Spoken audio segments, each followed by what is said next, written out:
My name is Lamar, but I go by Degrees, Buckeye Bully, Crisco Kid, the Great One. It just became a new name. I'm originally from Syracuse, New York, but I've been living here for about 20 years now. So pretty much an Ohio native. I've learned some tricks of like recording myself, some mixing, stuff like that, but like when it comes down to it, I'm an artist.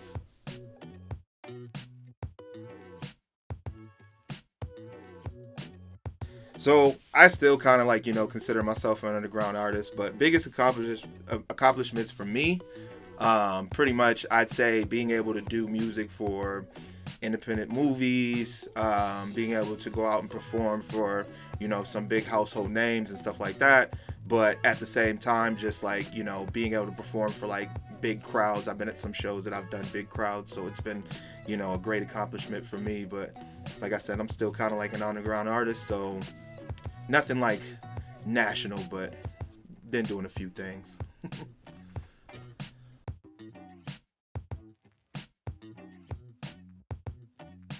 Favorite rapper, singer, he's like can do everything. I gotta give it up to my man Rufus Black. I met him out in Brooklyn. We gelled immediately. I love the Yo. Obviously, he hit me to that song he made in 1998. Also, like his ghostwriting skills, everything like that. That man was a very, very big mentor for me. So I'm definitely gonna be biased on this answer. Shout out Rufus Black, by the way.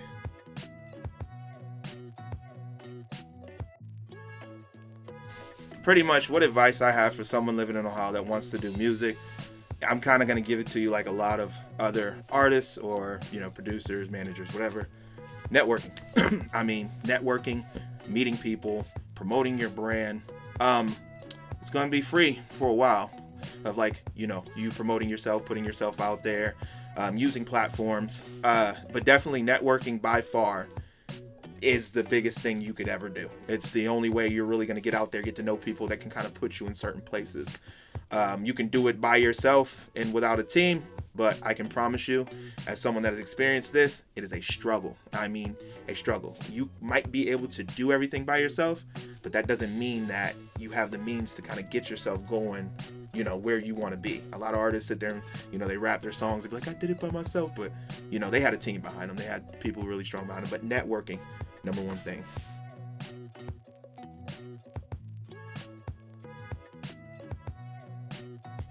Man, this is a tough one. What would be my, dream collaboration? This is a very, very tough one because honestly, there are so many people that I would love to work with in the music industry. But by far, my biggest producer-wise would be Pharrell, and rapper-wise would be Jay-Z. I mean, that's somebody I've grew up on, somebody I connected to, the most, because by the time I was listening to hip-hop music, he was on the scene. I did listen to Biggie, some Tupac, but they kind of already died before I got heavy into hip-hop. So Jay-Z would be like number one to work with.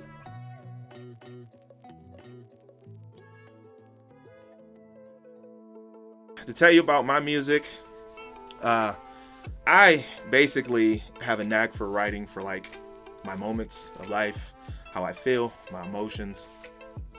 Deal with a lot of things, in life, and grew up kind of rough, so a lot of it can be like, deep about like, dealing with growing up in the hood, depression, all types of stuff like that. But my latest projects, I've just been still working on some mixtapes. I still basically just like every chance that I get, I'm continuing to make music, making new music, but I have an ability to adapt. I have a concrete style, being from New York, you can hear the New York in me when I rap, but I can adapt to really all flavors of music. So, I got some things that I'm in the works of, but, I'm just going to keep those quiet until they, until I push them out.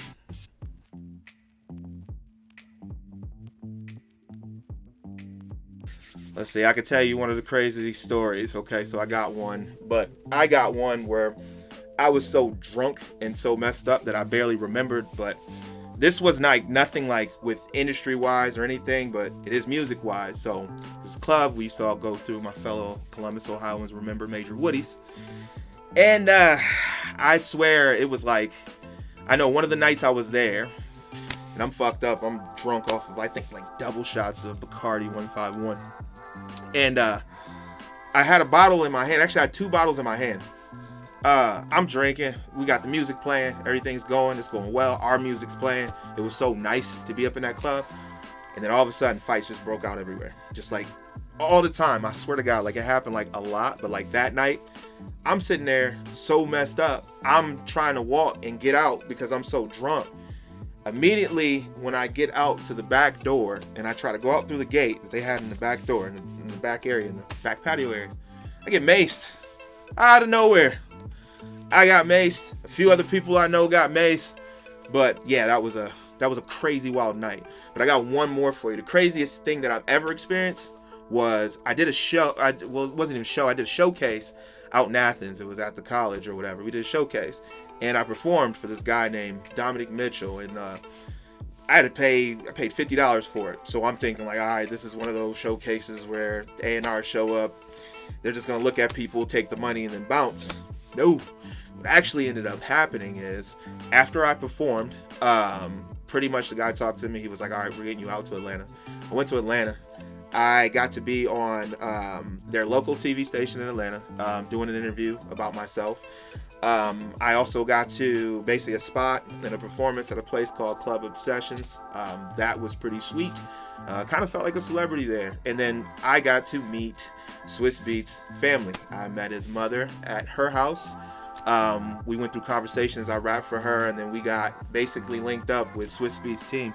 I'd say that was one of the big moments in my life where it was like, all right, I'm meant to do this. This is me. I'm gonna blow up. But that was like one of the most craziest times that I actually had, though.